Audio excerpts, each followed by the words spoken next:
it's funny I'm talking about this right now because people that own the most luxurious vehicles that absolutely require 91, these are the people that come up to you and say, I'd love to use the cheapest gas I can put in this vehicle to get me going. And then the people that are already here, who are to get very good fuel economy, these are the people that sometimes ask, hey, why can't I use 91?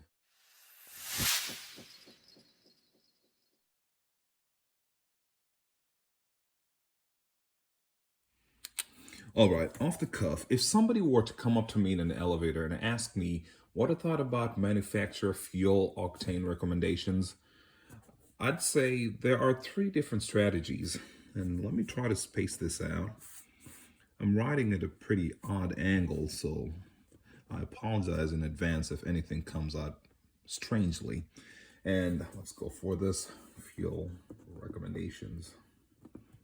I've owned a lot of vehicles over the years, but I'd say I'm not really an expert, but a lot of my experiences come from Nissan and Infinitis. So Nissan and Infiniti vehicles. So that's what I'd like to focus on in this paper here. One, we call this the unleaded fuel. It's a very basic recommendation, and as a consumer in the year 2022, I think you'd be hard pressed to find leaded fuel anywhere. Don't use it. Catalysts don't like that stuff. And let's just call this the regular fuel standard. That's without saying it. I mean, if you look in the manual, it does say that, but let's just call it regular fuel, and that is going to be 87 at least. Let's call this, with regards to Nissans or Infinitis, let's go for Nissan Sentra as an example of one of the vehicles that uses this. I'll come back and build up on this, but let me just leave it at Sentra for now. The second, let me skip over to the third one. The third one is called Premium Only. And this one, pretty self-explanatory. In the United States, premium for us is 91. Some places have 92 as the lowest premium you can get. Some people have 93, you know, lucky you. But that's what we have. Let's go for, again, a Nissan or Infiniti. Let's go for an Infiniti No, I was going to say M56, but let's go with M45 because that's not too out of reach for most people. So Infiniti M45. And then here, this one is called, I think most times the Nissan verbiage says unleaded only. Use premium for maximum performance. So let's call this the 87-91 strategy. And for this, I'm thinking, oh, Nissan Maximum, that would be a good one. I'll try to make this not too detailed, but I don't like leaving too much information out. Okay, so with a Nissan Sentra, usually pretty simple engines. Fuel economy is kind of one of the biggest drivers for people that buy these vehicles. And the way it's set up is that it's pretty efficient for what it does. Light vehicles, small 4 cylinders. I think that's kind of where we are for the most part. And for an engine like this, it's already tuned to be at its most efficient, right? Fuel economy is the main driver here. Let's say fuel economy is the main driver. And in an engine like this, using anything else, you know, 91, pretty much no benefit at all, because the engine doesn't really know what to do with it. I know that's crazy, but I haven't looked at the newest Nissan Sentras. I haven't looked at the 2022s, for example, but in the early 2000s, that's kind of where it was. It just told you to use unleaded. In some places, for example, high altitude areas, I think what they call regular is something like 85. So there's a possibility of 85, but it's been such a long time since I've seen 85 octane fuel anywhere. But 87 is going to be good enough. Now let me follow the same sequence I did the first time and jump down here. Now, when you buy an Infiniti M45, this is a sedan, this is a sedan. You could buy this vehicle if you wanted to, if all you wanted was an A to B car, but you buy a vehicle like this for various reasons. Now, this is one of the best sedans you could get from Nissan for the time, right? So it's a luxury sport. Let's say luxury is one of the things. And what does luxury have to do with octane levels? Well, refinement. Have think about a tractor engine versus a Lexus engine. It's crazy that Lexus is now the epitome of luxury, right? That's just an example. But then when they make an engine like this, it's not just about luxury. It still has to perform at a certain level. Fuel economy, there's a certain consideration for it, right? Certain, not as good, way far from the Sentra, but still something to talk about. There's emissions as well, and emissions is up here as well. I'm just saying the main driver. Power and the delivery of it, and then refinement. I guess that's what luxury is, refinement. It's another measure. I've been talking about this one a little more. Now, with something like 91, or rather with an engine like this, it's tuned in a way that the computer knows that if you want to achieve all the different things, all the different parameters that this vehicle was designed for, then you need to use 91. If you use anything less, you're going to compromise on something, sometimes all of these different features. And I think sometimes people say, well, my fuel economy isn't really changed at all, but I can guarantee you emissions are probably crap. Power, probably not good at all. And then they just don't feel as good. But this sometimes feels very subjective. The other thing that people don't really speak about when it comes to using 91 or anything else is that, so modern engines do have knock sensors. So they sense whenever your engine is pinging because it's not running at optimum condition, right?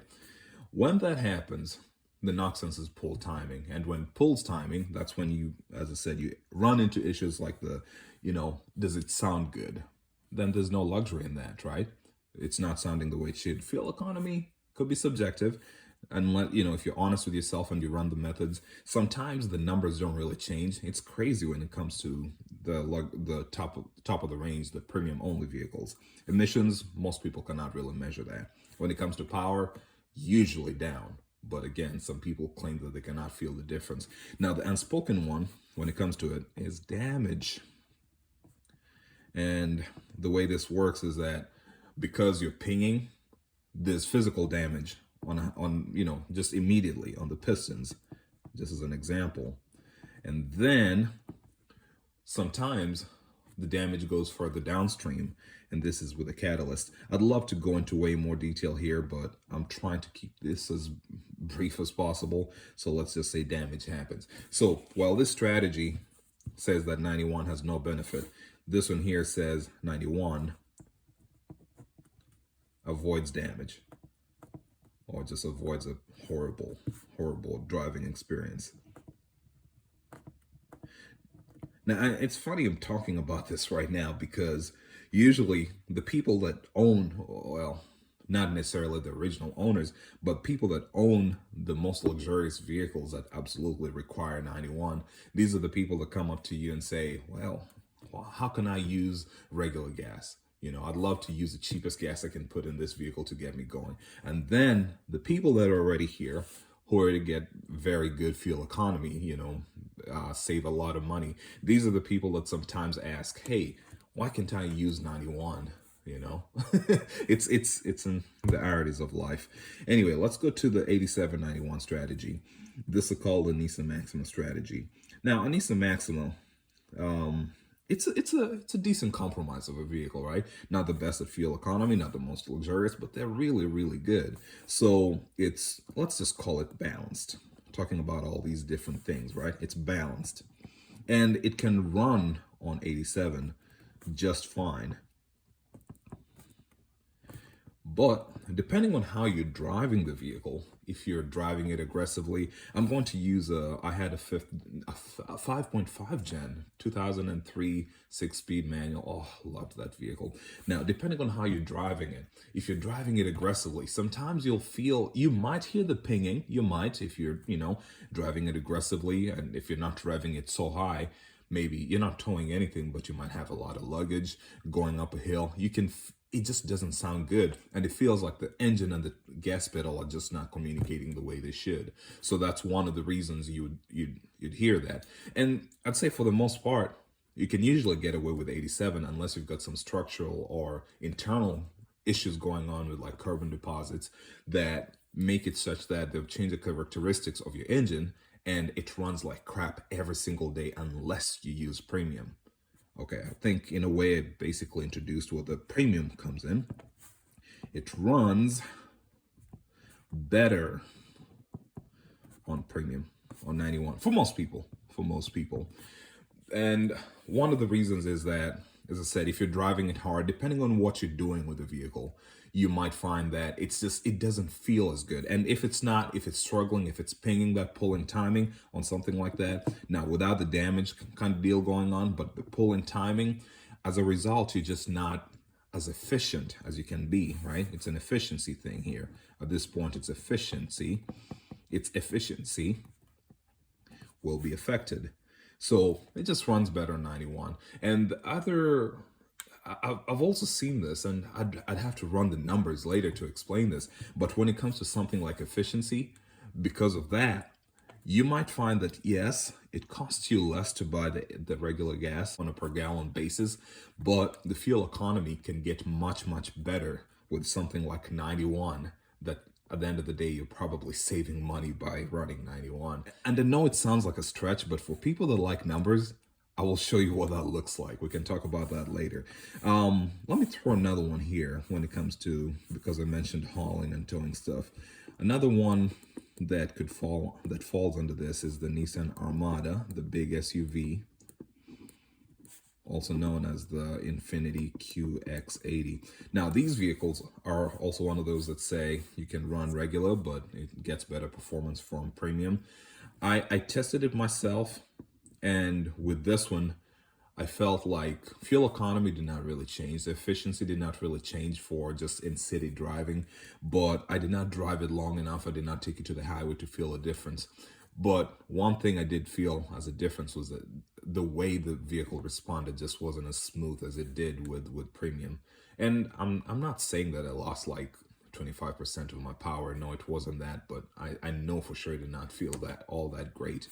Now, with something like this, a big SUV like this, the difference comes in something like towing. When you're towing and you're using regular, basically that's a lot of load on your engine, and as a result, because of the whole pulling timing, knock sensors and things like that, your efficiency might be crap. It already has some pretty horrible fuel economy, but then you could make that a little worse by using regular, and that's one example I was using. And number two, sometimes, again, that knocking thing, you might feel like your vehicle is just not moving the way it's supposed to. So I will move on. I will try to, let's just write towing here.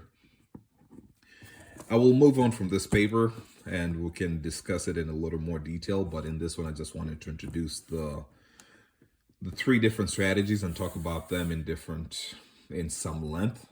But then in this one here, I'm going to talk about the example of the Nissan Maximum. And see, this is a recycled paper. Even I am cheap, but I know that I use premium. All right, for people that like numbers, stick around. I've got something else for you guys.